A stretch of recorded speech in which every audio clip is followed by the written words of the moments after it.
Royal Britannic Majesty's ship, the Bounty. Near the island of Tahiti, her crew mutinied and set the captain adrift.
स्वागत है भाई आप सभी लोगों का एक नई वीडियो में। मेरी जर्नी यहाँ से स्टार्ट हो चुकी है। 5 फ्लाइट में लेके आया इंडिया से, बैंकॉक, ताइवान, सैन फ्रांसिस्को, पापीटी, फिर मांगरेवा, फिर वहाँ से एक बोट ली एयरपोर्ट से, फिर एक बोट ली यहाँ पे पहुँचने के लिए, और फाइनली हमारी जर्नी यहाँ पे सिल्वर सपोर्टर शिप पे शुरू हो चुकी है पिटकेन आइलैंड के लिए। यहाँ से कुछ पिटकेन जाने में लगेंगे लगभग 30 घंटे। आज की रात इसमें सोना है शिप में, कल की रात इसमें सोना है, और परसों सुबह के अराउंड हम वहाँ पे पहुँच जाएंगे। तो पिछली वीडियो में आपने देखा भाई पूरा शिप का टूर दिया मैंने आपको, शिप के बारे में सारा बताया, जितना मैं दिखा सकता था वो सारा मैंने आपको शिप का दिखाया, जैसे अंटार्कटिका में दिखाया था मैंने।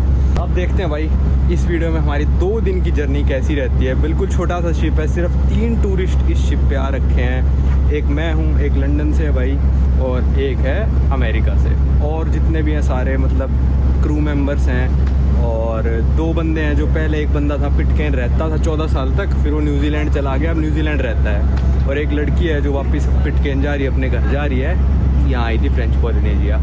और सारा क्रू है भाई, और कोई भी नहीं है। मेरा कैबिन वगैरह आपने सारा पिछली वीडियो में देख लिया। तो अब देखते हैं भाई यहाँ से करते हैं अपनी जर्नी स्टार्ट। ये थे सारे गैम्बियर आइलैंड्स, जितने भी आप मेरे आसपास देख रहे हो, गैम्बियर आर्किपेलागो है ये, गैम्बियर आइलैंड्स का समूह। इसमें सबसे बड़ा आइलैंड मैंग्रेवा था, जहाँ पे ज़्यादातर लोग रहते हैं। वहाँ से हम निकल चुके हैं, और ये देखो आसपास भाई कितने सारे आइलैंड हैं।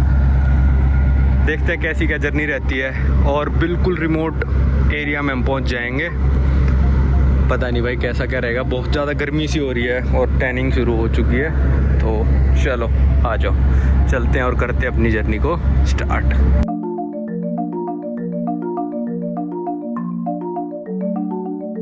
ये देखो भाई शिप कितना हिल रहा है, इस पर्दों से पता चलेगा। ये देखो भाई पर्दे बाहर आते हैं, तो शिप जब पानी में जाता है वापस चले गए। देखना दुआ, ये देखो भाई बहुत ज़्यादा हिल रहा है भाई।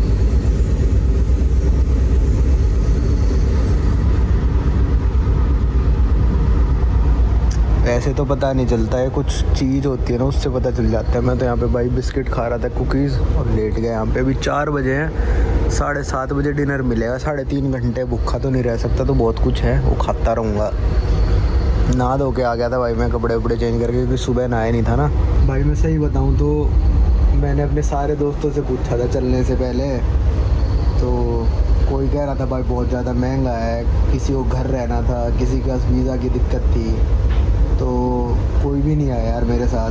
तो अकेले में थोड़ा बंदा बोर हो जाता है, और शिप का टाइम तो कट जाएगा, पर मैं सोच रहा हूँ 4 दिन जो आइलैंड पे रहना है वो कैसे कटेगा, मतलब क्या करूँगा मैं वहाँ पे।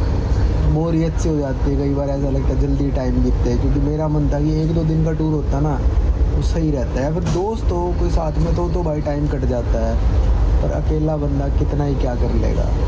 शिप का तो चलो ठीक है, टाइम वाइम कट जाएगा, देखते हैं वहाँ पे भी क्या होता है।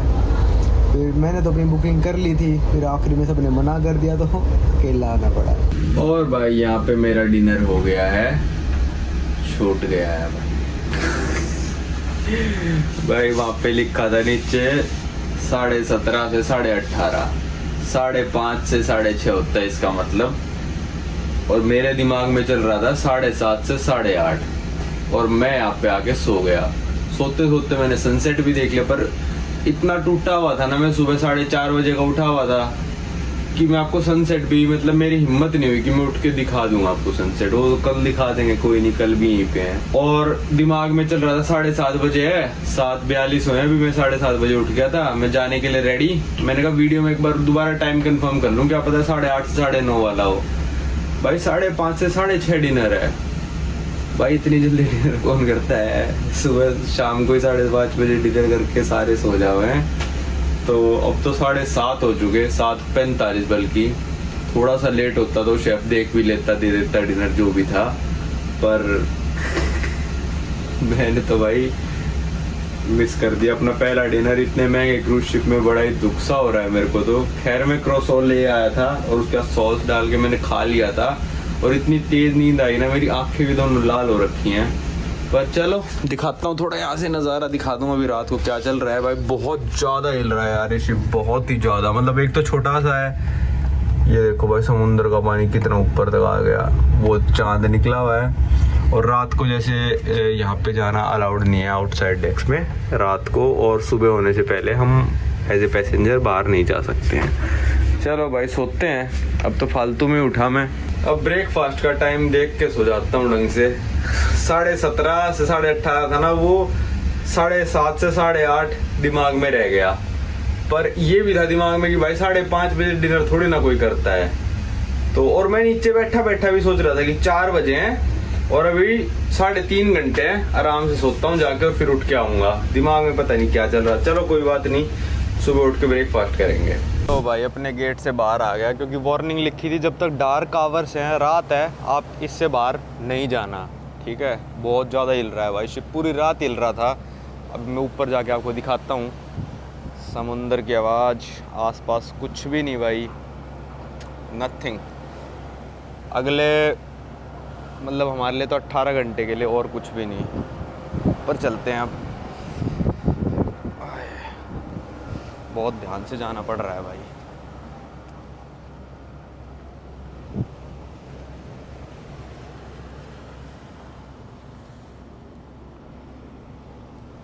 सनराइज होने ही वाला है या हो चुका है पता नहीं।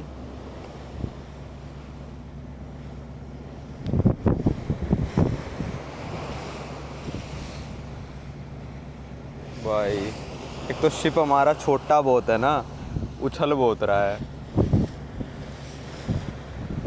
क्या बात है यार, क्या बहुत ही तेज़ हवा चलने लग रही है और नज़ारा काफ़ी सही है। मतलब कार्गो शिप पे आने का था यार कि हाँ छोटे शिप पे जाएंगे। देखना भाई कैसे हिलने लग रहा है पीछे, देखो।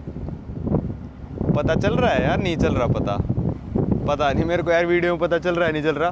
पूरा शिप ऐसे ऐसे होने लग रहा है और हवा चल रही है भाई फुल तेज़। खैर सोने में कोई भी दिक्कत नहीं आई, वो डिनर थोड़ा मिस हो गया ना, उसका दुख हो रहा था। सोने में कोई भी दिक्कत नहीं, एक बार सो जाओ तो कुछ नहीं पता चलता, पर सोने से पहले पूरा बंदा ऐसे ऐसे ऐसे होता रहता है।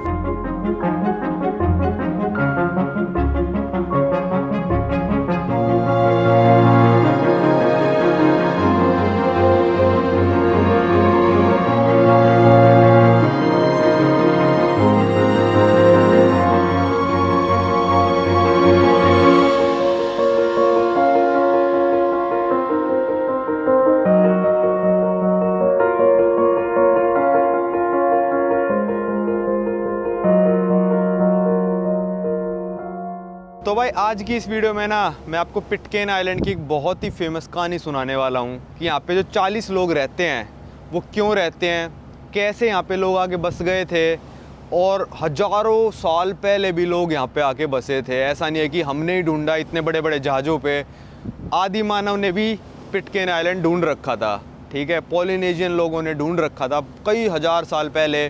पर आज जो 40 लोग रहते हैं वो क्यों रहते हैं, पिटकेन आइलैंड क्यों ब्रिटिश के अंडर है आज भी, मतलब ग्रेट ब्रिटेन ओन करता है पिटकेन आइलैंड को।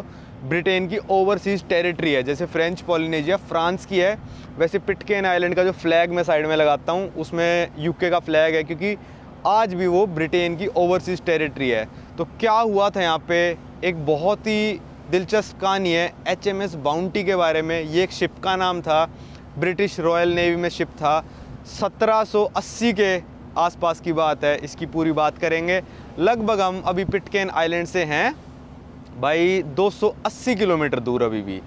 तो और पिटकेर्न आइलैंड सिर्फ एक आइलैंड नहीं है, 4 आइलैंड्स हैं अलग अलग, उनके नाम मैंने साइड में लिख दिए हैं। पर हम जिस आइलैंड पे जाएंगे वो है एडम्स टाउन, तो वहीं पे सारे लोग रहते हैं और तीनों आइलैंड पे कोई भी नहीं रहता है। ये देखो भाई, पानी एक बार इस तरफ आता है, एक बार उस तरफ जाता है। अब उस तरफ जा रहा है, अब शिप इस तरफ आएगा, पानी इस तरफ आ जाता है, पीछे चला गया, वो आगे चला गया, चारों डायरेक्शन में हिलता है, इधर उधर आगे पीछे सब जगह। ये देखो, अब इस तरफ आएगा, अब पीछे चला गया, अब आगे चला गया, अब उस तरफ चला गया।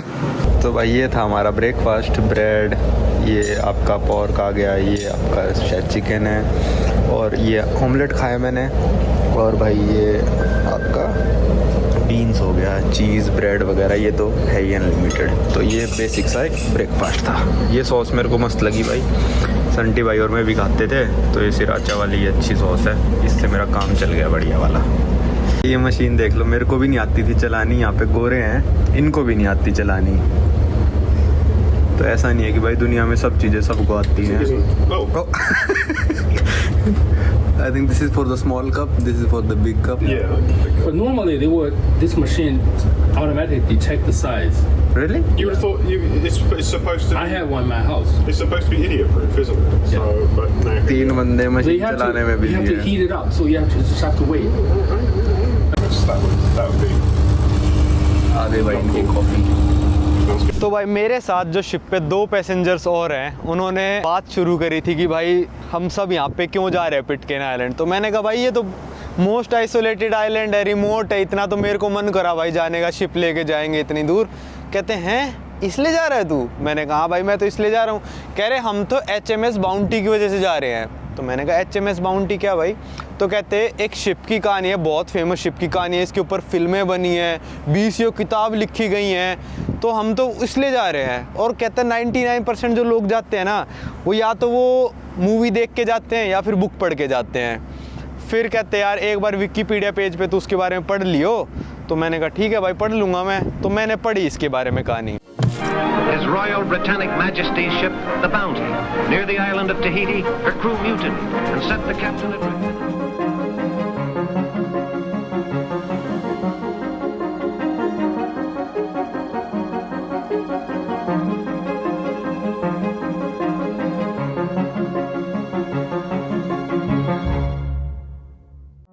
कहानी है भाई 1789 से शुरू होती है, जब रॉयल नेवी जो कि ब्रिटिश की नेवी थी, उन्होंने एक शिप एक्वायर करा जिसका नाम था HMS bounty. HMS bounty acquire उन्होंने इसलिए करा, उनको भेजना था लोगों को तहीती, जो फ्रेंच पोलिनेशिया पापीटी था, वहाँ पे उनको भेजना था लोगों को कि भाई वहाँ पे जाओ और एक फ्रूट लेके आओ जिसका नाम था ब्रेड फ्रूट। और भाई वो ब्रेड फ्रूट लाके उन लोगों को देना था कैरेबियन आइलैंड, जो कि ब्रिटिश के अंडर थे उस टाइम पे। कैरेबियन आइलैंड्स को लाके वो ब्रेड फ्रूट देना था, खाने का सामान था।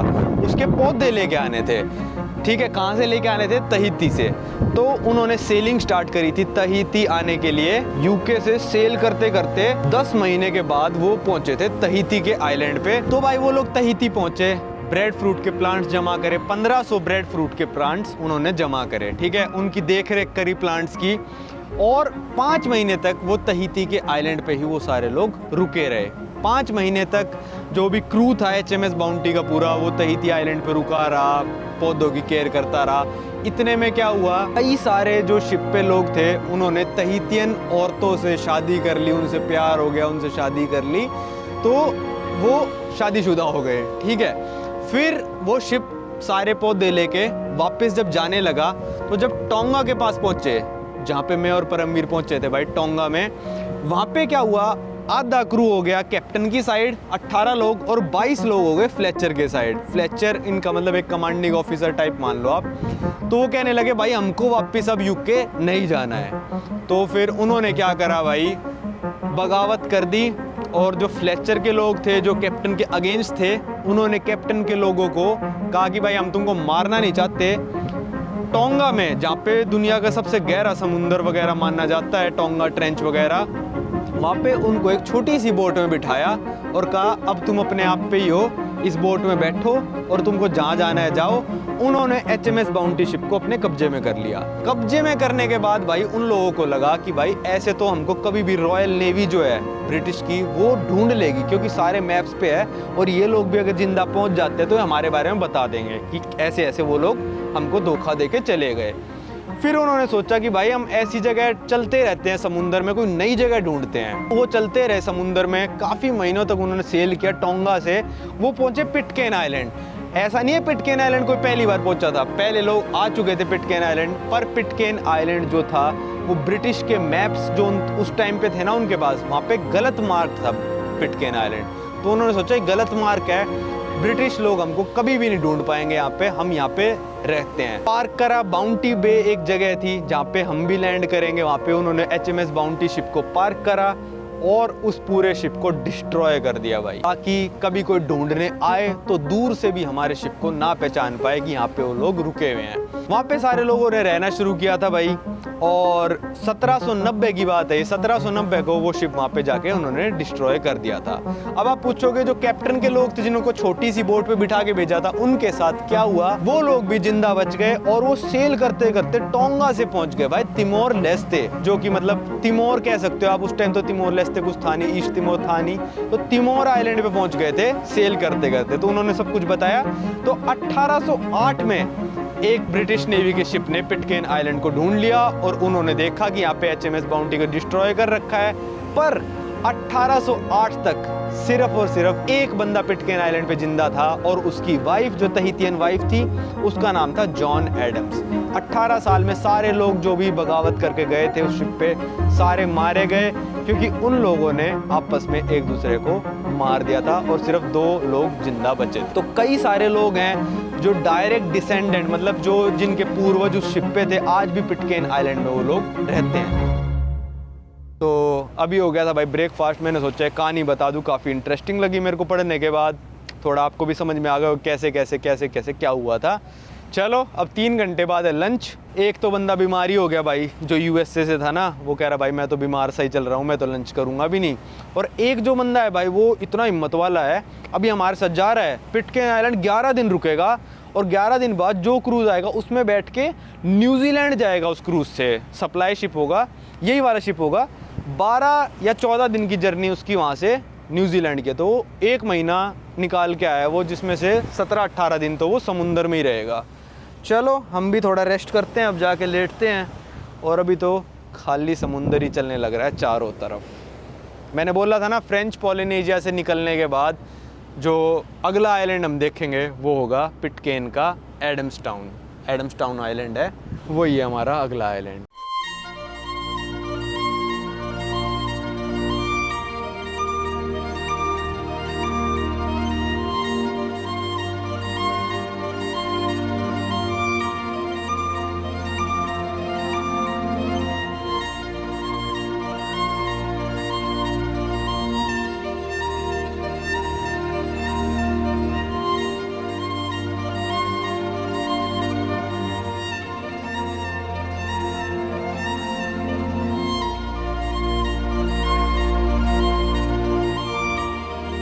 लो भाई अब हो गया लंच का टाइम, अभी तक कोई भी नहीं आया है, क्योंकि लंच और ब्रेकफास्ट में ज़्यादा अंतर है नहीं, 3-4 घंटे का ही था।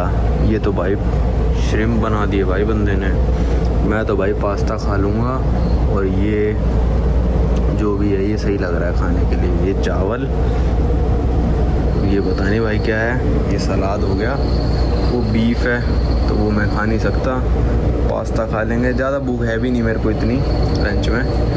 तो ये सब है भाई 11:30 बजे लंच शुरू होता है और मैं आया था 11:57 पे। तो जो पिटकेन वाले 2 बंदे हैं ना वो तो खा पी के जा भी चुके थे, मतलब उनकी प्लेटें गायब थी। यहाँ पे 5 लोगों की प्लेट रखी जाती है, क्रू अपना अलग खाता है। तो अभी UK वाले भाई ने आके खा लिया। तो इस चार्जर का प्लग ना मेरे को पापीटी में भी नहीं मिला, जिसके घर पे मैं रुका था, मतलब हॉस्टल था, घर भी कह सकते हो, उनके पास भी नहीं था। तो पावर बैंक से ही काम चला रहा था मैंने अपना टैब भी चार्ज नहीं करा, बस फ़ोन करता था मैं पावर बैंक से। यहाँ पे जो UK वाला भाई था, मैंने उससे पूछा भाई तुम्हारे पास है इसका प्लग जो यहाँ पे लग जाए? तो कहते हैं हाँ मेरे पास है, क्योंकि यूरोप का अलग है और UK का प्लग अलग है, और ये मेरे पास US वाला है, वरना US वाले भाई के पास मिल जाता। तो मिल तो जाता ही, पर अभी हाई टाइम हो गया था कि मेरे को कुछ ना कुछ किससे लेके चार्ज करना ही था, तो इनके पास शायद है तो लेके आ रहे हैं। खाना डिसेंट था, मैं कहूँगा इतना सही नहीं था क्योंकि प्रॉन में खाता नहीं, बीफ मैं खा नहीं सकता, और मतलब कोई भी ठीक है खा लिया। तभी मैंने ब्रेकफास्ट हैवी कर लिया था क्योंकि मेरे को पता था ब्रेकफास्ट में ऑमलेट और जो बीन्स मिली थी वो सही है, वो मैं खा सकता हूँ। बहुत सारा खा लिया था मैंने, तो मेरे को इतनी भूख सी भी नहीं थी, और एक ही थोड़ा जूस सा पी लिया। अब मैं आपको यहाँ से दिखाता हूँ कि आपको पता चलेगा शिप कितना हिल रहा है। तो देखो अभी आसमान दिख रहा है, ये समुंदर आ गया, अब शिप इतना हिलेगा देखना, गायब हो जाएगा। ये हो गया आसमान, अब शिप नीचे आएगा। कई बार इतना तेज़ नीचे आता है, कई बार स्लो नीचे आता है। ये गया, अब आएगा, इस बार तेज़ आएगा देखना। ये आया पूरे शीशे में समुंदर, और देख सोचो कितना ऊपर नीचे जा रहा है भाई। हमारा शिप काफ़ी छोटा है। और भाई मेरे को ये चार्जर भी दे के चले गए, प्लग मतलब, अपना सब कुछ फटाफट सब चार्ज कर लेता हूँ क्योंकि मैंने बोला डिनर पे मैं वापस दूंगा, तो डिनर तक सब चार्ज कर लेता हूँ अपना, 5-6 घंटे में हो जाना चाहिए। चलो भाई अब बैठ के अपना पिटकेन का फॉर्म भर लेते हैं। एक ये फॉर्म भरना है, पैसेंजर अराइवल कार्ड, ये इमिग्रेशन के लिए है, इसमें सारा वो पूछ रखा है। सीड वगैरह तो आप नहीं लेके आ रहे, ये वो ठीक है, ये भर लेते हैं क्योंकि पिटकेन में भी इमिग्रेशन होएगा। पिटकेन ब्रिटिश की टेरिटरी है, तो जैसा भी जो भी इमिग्रेशन छोटा मोटा होना है वो होना ही है। और वीज़ा नहीं चाहिए इंडियंस को आने के लिए यहाँ पे, किसी को भी नहीं चाहिए शायद। और अगर आप 2 हफ्ते से ऊपर रुकते हो तो आपको वीज़ा चाहिए, वो आप कॉन्टैक्ट कर सकते हो पिटकेन आइलैंड का जो ऑफिस है न्यूजीलैंड में, उनसे, जहाँ से ये क्रूज़ बुक होता है।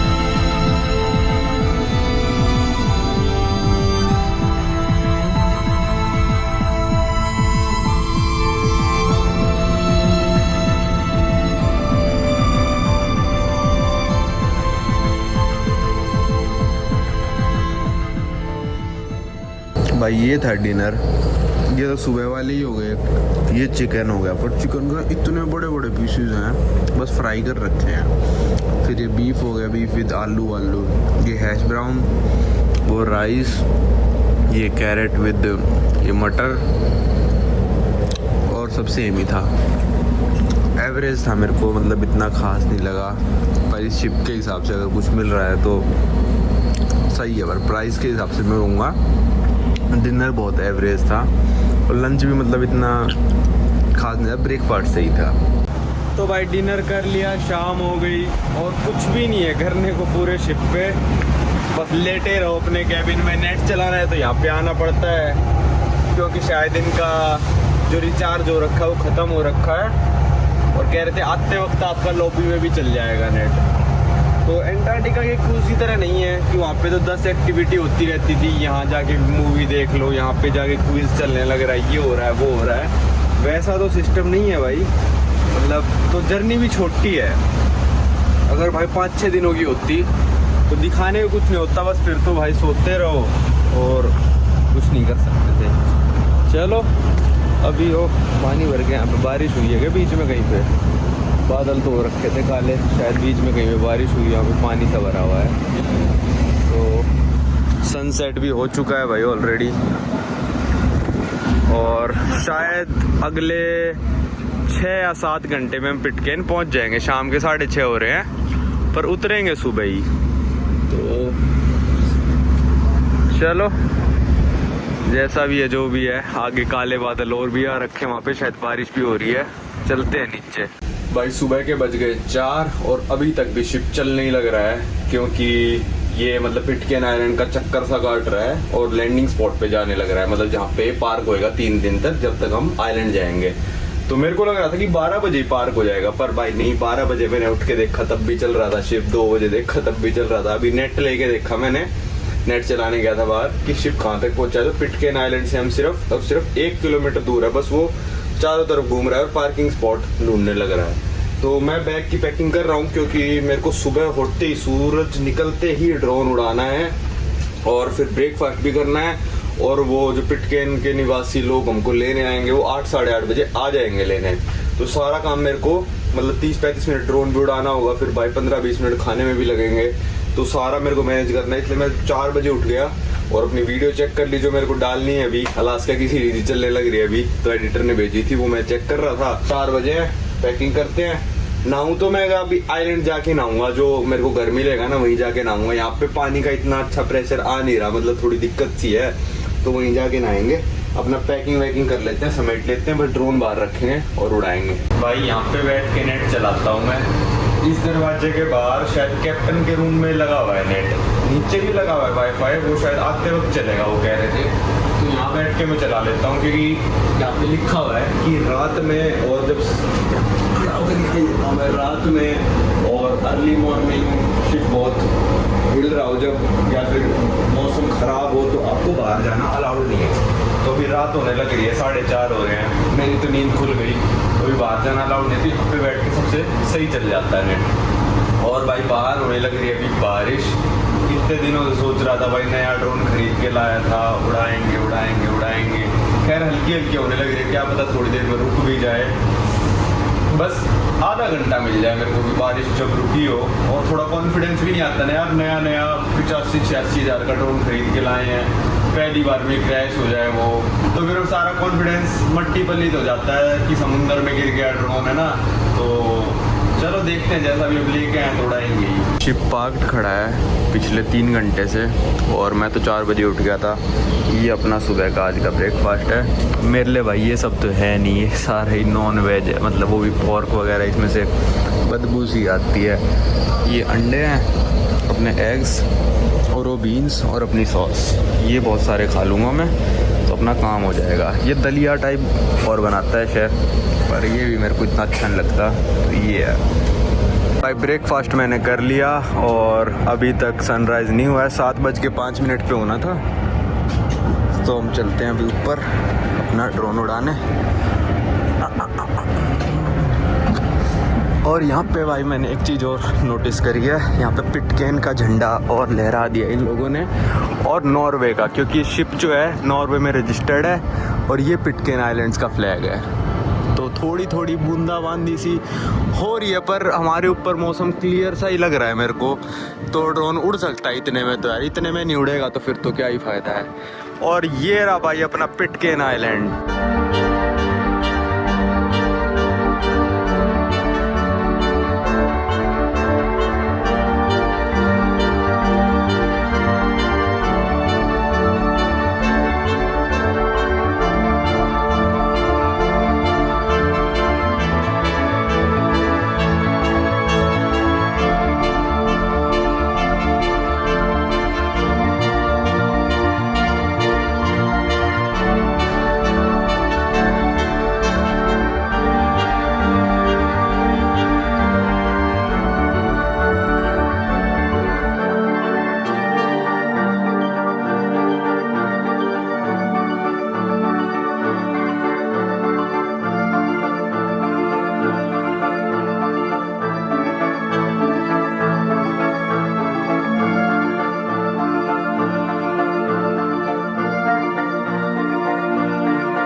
उड़ाना शुरू किया मैंने और ये शिप चला दिया इन्होंने। मेरे को लग रहा था बोट यहीं आएगी, पर हिम्मत करके चला रहा हूँ भाई, लाख का नुकसान हो जाएगा अगर ये समुंदर में गिर गया तो।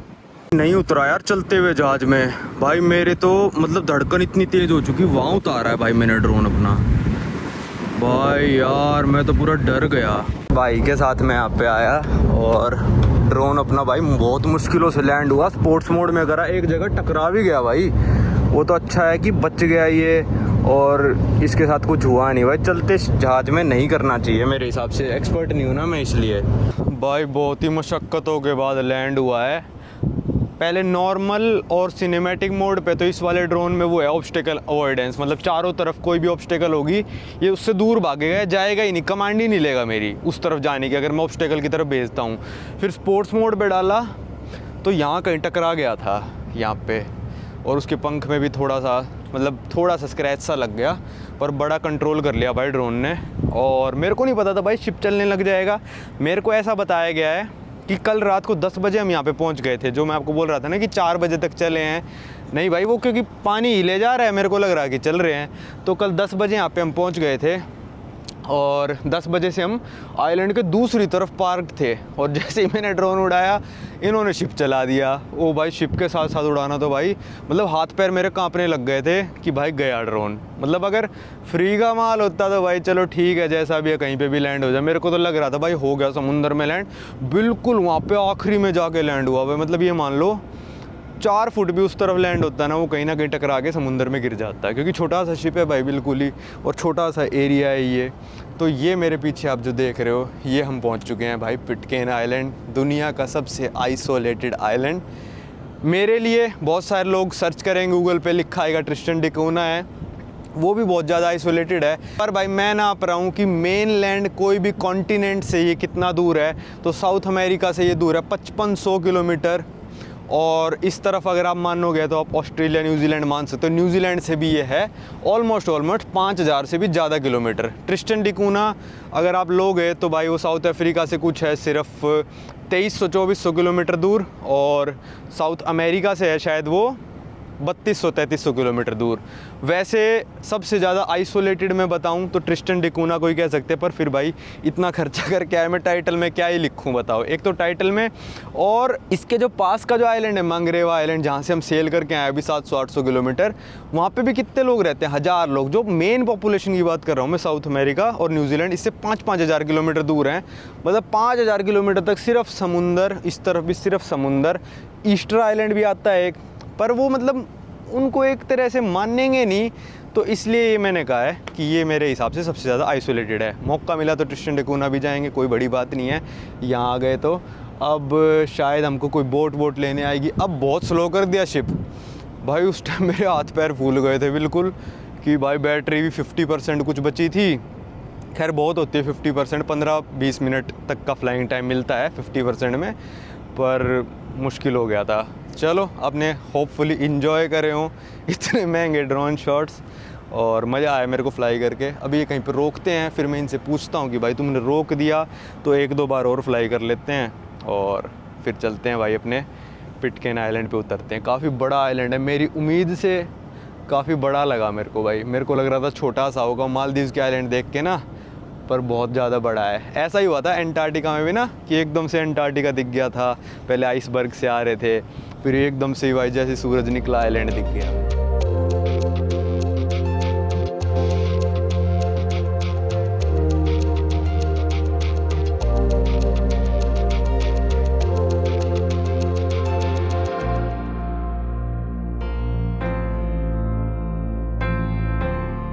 वो है हार्बर, वहाँ से बोट लेके आएंगे। देखते हैं कब आते हैं भाई। ये आ गई अपनी बोट, बहुत तेज़ है यार। ये कहाँ से निकल के आए, इतनी जल्दी कैसे आ गई है?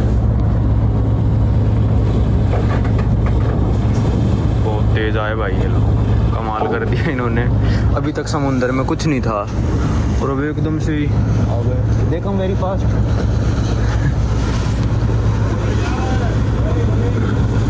40 लोग रहते हैं भाई इस आइलैंड पर। 1 2 3 4 5 6 7 लोग इस बोट पे आ चुके। 20% आइलैंड की पॉपुलेशन इस बोट पे आई है।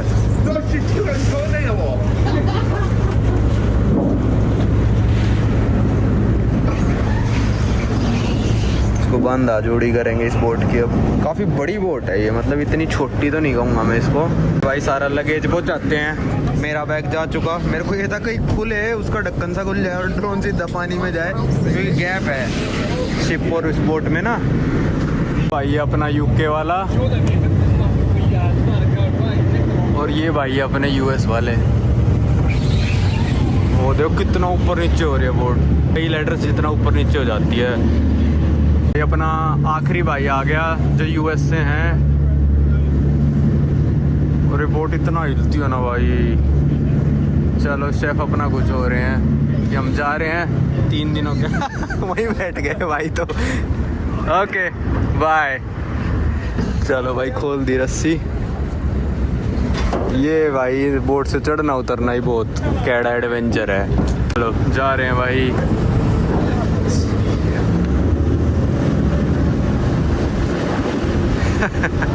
ये रहा भाई अपना शिप। चलो भाई इसमें बैठ के जाने लग रहे हैं, और पीछे मेरे पिटकेन आइलैंड है। अब 4 को भाई मतलब ये मान लो चौथे दिन दोपहर को हम वापस आएंगे। अब आज का पूरा दिन, कल का, उससे अगला दिन पूरा, फिर उससे अगले दिन चौथे दोपहर में आएंगे वापस। भाई वो शिप भी मुड़ गया, अब वो शायद कहीं पे जाएगा, मेरे को तो ऐसा ही लग रहा है। कहीं और जाके पार्क होएगा, यहाँ पार्क नहीं होएगा। और ये हम भाई पहुँच गए। बड़ी स्मूथ राइड थी मेरे हिसाब से, कोई दिक्कत नहीं थी। मतलब ज़्यादा जितनी वेव्स दिख रही है ना उतना नहीं उछल रहे थे। पर यहाँ देखो भाई, यहाँ इसलिए शिप नहीं आ सकता, यहाँ पे कोई पोर्ट मतलब जैसा जगह है नहीं बनाने को। इतना गहरा होगा नहीं ना ये कि शिप पूरा पार्क हो जाए। पहुँच गए भाई पिटकेन आइलैंड। ओ भाई क्या वेव थी, मज़ा आ रहा है मेरे को तो। अभी होऊंगा बोर भी होऊंगा, ऐसा नहीं है कि भाई मज़ा ही आता रहेगा, बोर भी होऊंगा मैं। पर अभी तो भाई पूरा मज़ा आ रहा है। और ये देखो भाई आइलैंडर सारे, सब पूरा आइलैंड ही आ गया भाई। 40 के 40 जने मेरे को लग रहा है। 7 हमारी बोट पे थे, 27 यहाँ खड़े हैं। भाई ये लड़की जो थी हमारे साथ ही है, ये यहाँ की लोकल है, तो सबसे मिल रही है अब। और ये मेरा बैग है भाई। यहाँ पे इतनी रेयर स्टैम्प पिटकेन आइलैंड की 1 मई 2025। Thank you sir, thank you. तो भाई यहाँ पे मेरा स्वागत हुआ है ये माला से, और जो मेरे होस्ट है उन्होंने दिए माला। और यहाँ पे एक पूरा पिटकेन का मैप भाई, मतलब 40 लोग रहते हैं, और मैप भी छपवा रखे हैं। और जो मेरा पासपोर्ट स्टैंप किया है ना, वो न्यूजीलैंड पुलिस ने किया है। वो 12 महीने तक एक पुलिस वाला रहता है न्यूजीलैंड से यहाँ पे, 12 महीने फिर दूसरा आता है, मतलब हर साल चेंज होता है। It's okay. I was going to welcome you, but you're, okay. you're in the middle of your own. No, I'm fine. I wanted to welcome you. Shake your hand. Sorry, sorry. चलो भाई ये हम केरल के साथ चल चुके हैं। Bye bye. No, I'm not saying anything. चलो भाई। ओ ये मेरा बैग रखा।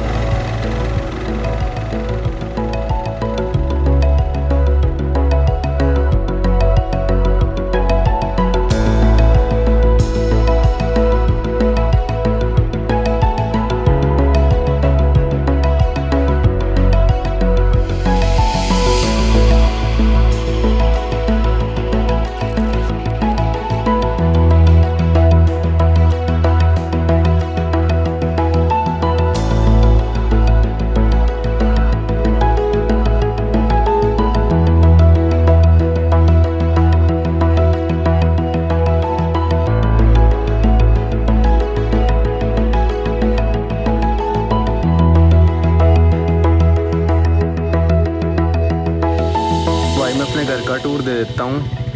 केरल ने मेरे को यहाँ छोड़ दिया। सारे होम स्टे हैं, कोई होटल्स नहीं है। किसी न किसी के पास आपको रुकना पड़ेगा, और आने से पहले ही बुक करना पड़ेगा आपको, जिस कंपनी से आप शिप बुक करोगे। तो ये था मेरा भाई घर, और यहाँ पे घुसते ही है भाई ये बाथरूम है, ठीक है, ये टॉयलेट है, ठीक है, नीचे शायद इनका घर है अपना, और ऊपर 2 कमरे हैं। जो मेरे साथ यूएस वाला बंदा है ना, वो भी यहीं रुका, क्योंकि सबसे सस्ता स्टे यही है। तो ये मेरा रूम है। उन्होंने कहा अपने चॉइस कर लो, आप पहले आ गए तो आप चॉइस कर लो। तो मैंने कहा वो वाला रूम ले लेता हूँ, और फिर वही वाला बढ़िया है भाई रूम, तो अच्छा वाला चूज़ कर लिया मैंने। ये तो मैंने देखा ही नहीं था, मतलब चूज़ किया मैंने, देखा ही नहीं था। सबसे पहले मैं आया, इसमें घुसा, ये ऐसा था। मैंने कहा कोई सा भी दे दो, कोई दिक्कत नहीं है, बस वाईफाई चलना चाहिए। तो कहते वाईफाई चलता है। ये स्टैम्प है 1 मई 2025, वेलकम टू पिटकेन आइलैंड। बड़ी बेसिक सी स्टैम्प है, और इस पे जो ये छाप रखा है ये वही है HMS बाउंटी। तो उसी शिप की याद में स्टैम्प भी बनाई है इन्होंने। चलो भाई इस वीडियो को यहीं पे ख़त्म करते हैं, और एसी वगैरह कुछ भी नहीं है भाई यहाँ पे। वैसे भी इतनी ठंड हो रखी है यहाँ पे, रात को तो मैं बाहर भी खड़ा नहीं हो पा रहा था छिप के। यहाँ पे 24 डिग्री सेल्सियस कॉन्टिन्यूस रहता है। 24 डिग्री बहुत सही वेदर होता है। इतने पे हम तो एसी चालू करके सोते हैं।